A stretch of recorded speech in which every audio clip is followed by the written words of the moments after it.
In ancient Greece, one city feared no one, not because of wealth, not because of size, but because every citizen was trained to become a weapon. This was Sparta. Sparta was not like other Greek city-states. While Athens built temples and debated philosophy, Sparta built soldiers. From birth, every child was tested. Only the strongest survived. Weakness was not accepted, it was eliminated.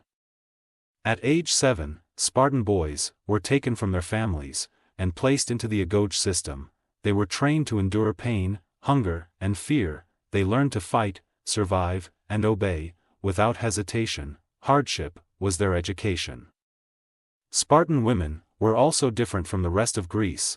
They were strong, independent, and trained in physical fitness. They were responsible for raising warriors, not just children. Their strength helped shape Sparta's military power. Spartans lived with strict rules. They ate simple food, wore minimal clothing, and lived in shared barracks. Luxury was forbidden, discipline was everything. When Sparta marched to war, it was feared across Greece. Their phalanx formation was nearly unstoppable. Each soldier protected the one beside him, forming a wall of shields and spears. To fight Sparta meant facing unity itself.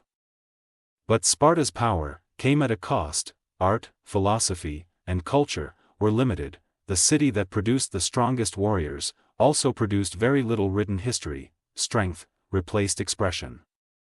Sparta's legacy still echoes through history. It became a symbol of discipline, sacrifice, and extreme dedication, but it also serves as a reminder: even the strongest societies must decide what they are willing to give up for power.